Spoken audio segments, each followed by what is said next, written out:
როგორც ცნობილია, ვერანაირმა ზეწოლამ ლეიბორისტული პარტია ვერ აიძულა შესულიყო ივანიშვილის სახელობის პარლამენტში და გაეთეთრებია გაყალბებული არჩევნების შედეგები და მიტაცებული უზურპირებული ძალაუფლება.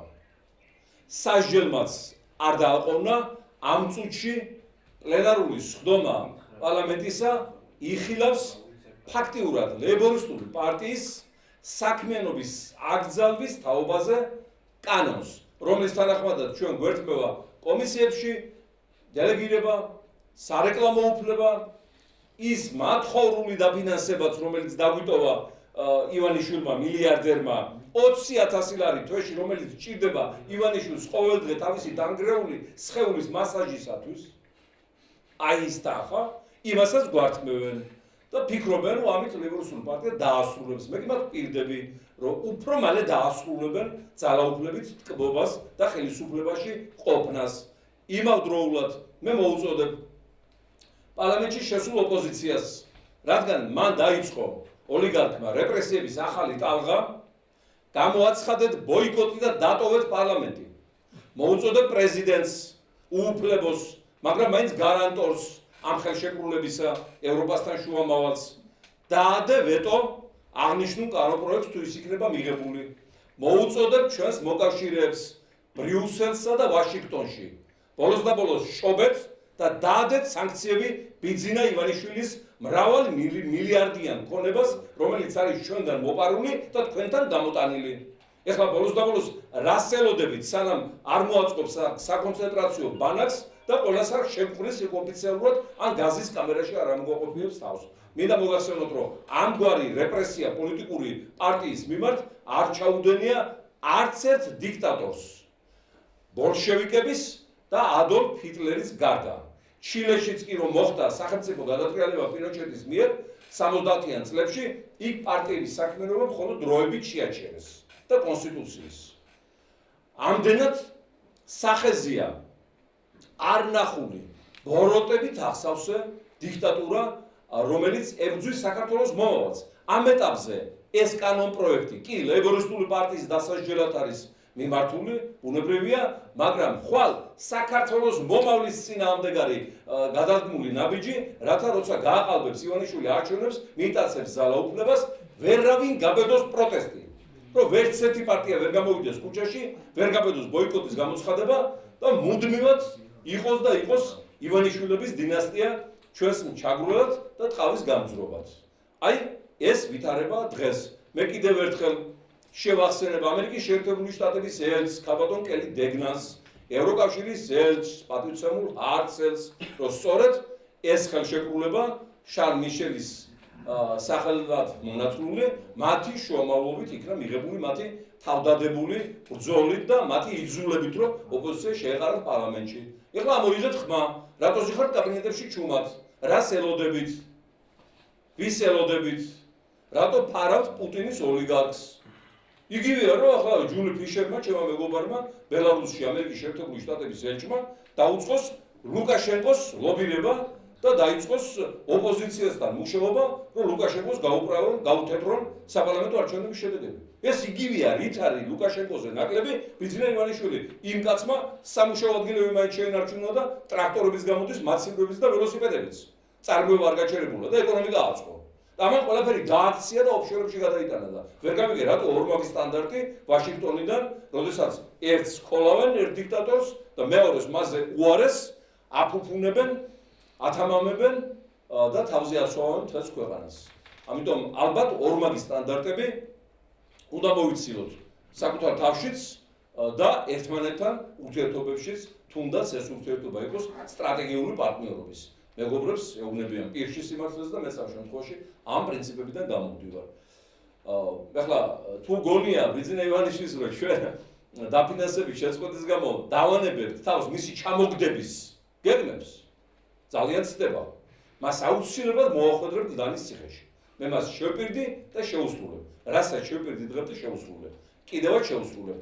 თქვის სიტყვა რო არ შევა პარლამენტში, ვერანაირი ძალა ვერ შემიყვანს იქ. რაც არ უნდა გავაკეთო. სიტყვა ნათქვამია. სიტყვა იყო ღმერთი პირველად იყო სიტყვა და სიტყვა იყო ღმერთი. ახლა თქვით სიტყვა ის უნდა შესრულდეს. აი მე დაისგავსება ქართული პოლიტიკას. მაგალითად. ბატონო შავლო, კითხე? სხვა თემაზე რა ვკითხო? ეს კი ამ თემაზე მინდა მე. ბატონო შავლო, საქმე იქ მიდის საბოლოოდ რომ პარლამენტი ამ კანონს მაინც მიიღებს, ხო? თუ განიხილავთ ისეთ ვერსიას, რომ თქვენი პარტია რჩება სახელმწიფო დაფინანსების გარეშე, ამ შემთხვევაში რას აპირებს პარტია? როგორ აპირებთ ფუნქციონირებას ისე რომ არ შეფერდეს, თუნდაც საარჩევნო კამპანია დაასაშაშე? რა თქმა უნდა, ეს სერიოზული პრობლემაა. ჩვენ ახლა არც ბიზნესი არ გვაფინანსებს, არც ოლიგარქთან ვართ ვინმესთან შეკრულებული, არც უცხოეთი არ გვაფინანსებს. ეს პრობლემა იქნება, მაგრამ ბრძოლას გავაგრძელებთ, იმით რომ ჩვენ გვაქვს გამოცდილება, როდესაც 12 წელი, 95 წლიდან 2007 წლამდე, როგორც მოვახსენეთ, არ ფინანსდებოდით. და ისევ არსებობდით და ყველაზე დიდი მიღწევები პარტიისა იყო სწორედ იმ წლებში და იმ პერიოდში. ასე რომ თავარია სიმართლე, ბრძოლა, იდეა და ყველაფერი არის დანარჩენი მეორეხარისხოვანი და მთავარია სიტყვის შესრულება. თქვენ სიტყვა არ შევდივართ. არ შევდივართ. ეხლა როგორ მოგეწონებათ თქვენ ან საზოგადოებას, რომ მე იმის შიშით რომ დაფინანსება არ მომიხსნან, პარლამენტში აღმოჩნდე. გინდათ ეგეთი ამ პარტია ან შალმანთელაშვილი. მე თვითონ არ მედოება ჩემი თავაზე. ამიტომ ეხლა ის თავისი გახსნილობის მიხედვით ზომავს ივანიშვილი ყველაფერს. მაგას გქონა რომ ფულის გამო ვარ. ჩვენი 20,000 ლარის გამო ოპოზიციაში და პოლიტიკაში. მაგას ესე გონია ღრმად სამს, რომ ყველაფერი ფულზეა აგებული და ყიდვა გაკეთებაზე და აღებ მიცემობაზე. ეს როგორც ჩანს, მისი უბედურებაა და ღვთისგან მოძებული სასჯელია მაშინ და ის ამ სასჯელით ივლის და მე დაემატება სხვა სასჯელები კიდევ. ბატონო, სხვა თემებზე გადავიდეთ. ნაციონალური მოძრაობის შესვლა პარლამენტში ამ საკითხს როგორ შეეხება? ეხლა რა თქმა უნდა ჩემგან საჟულობა ამ საკითხში შეიძლება არ იყოს თულად ობიექტური, მაგრამ მე ვდგავარ ისევ მასზე, რომ პარლამენტში არ უნდა შესულიყო არც ერთი ოპოზიციური პარტია, თუ მას სურდა დაწყებული საქმის ბოლომდე მიყვანა და საქმე უკვე მიდიოდა ფინალისაკენ და საკმარისია არ მოეწერათ ხელი შარლ მიშელის ეგრეთ წოდებულ დოკუმენტზე ზოგიერთ პარტიებს, რომ აი ამ დროისათვის უკვე გვექნებოდა ჩვენ ახალი არჩევნების რიცხვი გამოცხადებული საპარლამენტო არჩევნების. მაგრამ ივანიშვილმა აამუშავა ყველა რესურსი, პოლიტიკური, საერთაშორისო, ფინანსური, კლანური, მაფიოზური, ყველანაირი რესურსი და ეს სიტუაცია გახეთქა. ну, რა თქმა უნდა, ამ პროცესს მიჰყვა მე ნაციონალური მოძრაობაც, სამწუხაროა ვიმეორებ, პრინციპში, რომ დარჩენილი იყო ამ ხელა ოპოზიციური პარტია გარეთ, პარლამენტი მაინც ვერ იქნებოდა მთლად ლეგიტიმური. ეხლა ეს პატარა ჯუჯა პარტიები დიდამინს ვერ ქმნიან საზღვარგარეთ, გვიცნობენ ლეიბორისტულ პარტიას, ნაცმოძრაობას, ბოლოს გაიცნეს ევროპული საქართველო. დანარჩენ პარტიებს არ იცნობ. ამიტომ შეფასება ჩვენი უცხოელი მოკავშირეებისა და მეგობრების თუ არა მეგობრების პარლამენტის ლეგიტიმაციასთან დაკავშირებით ამ სამი პარტიის ქმედებითგან ისაზღვრება და რა თქმა უნდა სამწუხაროა რომ შევიდნენ პარლამენტში. და უნდა ვკითხოთ ასევე გახარიაზე, მისი გადასვლა ოპოზიციაში და ზოგადად რა ადგილს და რა ნიშნებს დაიკავებს ის ქართულ პოლიტიკაში, როგორ შეფასებთ მის ამბებს და ბოლო პერიოდში იყო ბიძინა ივანიშვილის წერილი გახარიაზე და ასევე გახარიას პასუხი ამ წერილზე. თლიან და იმ მოქმედებებს როგორ შეფასებთ? თუ ბატონი გახარია ასეთ პასუხებს გააგრძელებს, მას აუცილებლად დაიჭერენ და მის თანამდებობს. მაქსიმუმ ან მინიმუმ პარტიას დაუშვნენ ისე როგორც ეს გაუკეთეს ნოღაიდელს თავის დროს, ექს-პრემიერ-მინისტრს. ეს იქნება საუკეთესო გამოსავალი.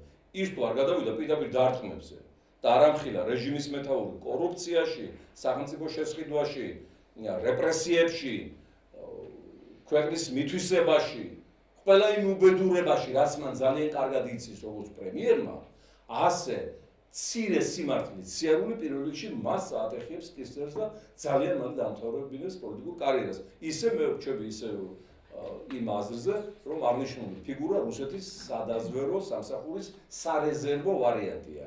დაინახეს, რომ მათ მოკავშირე ივანიშვილის პრობლემები შეექმნა, შეიძლება ძალაუფლება ვერ შეინარჩუნოს და ამიტომ გამოყარეს მთელი თავიანთი რეზერვი. და ოლიგარქის განწარება აქედანაც მოდის, რომ პატრონებთან ცდილობს ახლა რამენაირად საკუთარი პოზიციის შენარჩუნებას, იმიტომ რომ კონკურენტი გამოუჩნდა. როგორც ივანიშვილმა თქვა, ეს იყო ღალატი პარტიის. არა, ივანიშვილმა თქვა, რომ არა მარტო პარტიის ღალატი, არამედ სახელმწიფოს ღალატი იყო და ასეთ ფრაზებს იყენებდნენ სწორედ ბოლშევიზმის დროს როდესაც რეპრესიებს ახორციელებდნენ თავის თანაპარტიელებზე, ბოლშევიკები, ლენინის პოლიტბიურო გადაცხრილა სტალინმა მთლიანად და ყველა საფუძველი იყო სახელმწიფოს ღალატ. რიკოვი, ბუხარინი, კამენევი, ზინოვიევი, ყველა აბსოლუტურად და ბოლოს ტროცკი მექსიკაში აღასრულეს თავში ყინულ საჭრელი ჩართმეთ. ასე რომ ეს ტრადიცია გრძელდება ეხლაც უცვლელად და დაპირისპირება თანამებრძოლებს შორის, თანამზრახველებს შორის პოლიტიკაში უფრო სასტიკია და უფრო საშინელი ანგარიშსწორებით მთავრდება, ვიდრე ახლა მე რა უნდა დამიპირისპირდე ნიციან ყველამ რომ მტერი ვარ მისი და ისიც ჩემი მტერია, აფერი ახალი არ არის, მაგრამ აი იქ შიგნით ეს გრძნობები ძალიან დამზადებულია და უაღრესად გვაგონებს აი ცოლხმარი რომ იხრება, აი კატეხილ ისტერიკას და სიძულვილს. სხვა თემას დაგისვათ ერთი fois, აი დღეს იყო აქტუალური თემა ეს კადიროვის კილერის ამბავი და რატო ხდება რომ მარტივად შემოდის თუ სხვა ქვეყნის სპეცსამსახური ან რატო ხდება რომ შესაძლებლობა აქვს იმუშაონ საქართველოს ტერიტორიაზე. ამჯერად ვის მოსაკლავად შემოვიდა ეს კილერები? ეს ძველი ამბავი არის გაგუნიაზე როცა იყო გამოგზავნილი კილერი და ასე შემდეგ, ანუ ეს თემატიკა არის და უბრალოდ ხელისუფლებისგან ხელშეწყობილი თუ არ არის სხვა ქვეყნის სპეცსამსახურების შემოსვლა და რატო არ ხდება შესაბამისი რეაგირება რომ მათ ვერ მოახერხონ საქართველოს ტერიტორიაზე. მე მიმაჩნია რომ მთავარი კილერები რუსეთის შეერაღებული ძალების საოკუპაციო ნაწილთა სახით აფხაზეთსა და შიდა ქართლში მთავარი მკვლელები შემოსულებია, აქ ცხოვრობენ, აქაურ წყალს სვავენ, აქაურ პურს ჭამენ, ჩვენ სისხლს სწოვენ. ეს არის მთავარი კილერები და დანარჩენი აღარ ვიცი ახლა, არ მგონია იმათ ისეთ კილერები გამოაგზავნონ რომ მიზანი ვერ შეასრულონ. ცოტა რაღაცა პიარ ელემენტები სხვა არის აქ გარეული. ხო ფაქტი იყო რომ უბრალოდ ჩავარდა ეს. ყოველ შემთხვევაში ჩვენ რომ გამოგვიგზავნეს კილერი, რომელმაც აფეთქება მოაწყო ლეიბორისტულ პარტიასთან 2008 წელს, იმ აფეთქებას შეეწირა პარტიის აქტივისტი ნინო გიორგობიანი. ეს საქმე დღეს გამოძიებული არ არის რეალურად და ობიექტურად და უფრო მეტიც ტერორისტები გაშვებული არიან ივანიშვილის მიერ სახში. აქედან გამომდინარე ჩვენ შეგვიძლია გავაკეთოთ დასკვნა თავისუფლად, რომ რუსეთიდან შემოსულ ტერორისტებს ისევე მფარველობს ივანიშვილი, როგორც მათ საოკუპაციო შეერაღებულ ძალებს, მათ ბიზნესს და მათ ინტერესებს. მადლობა.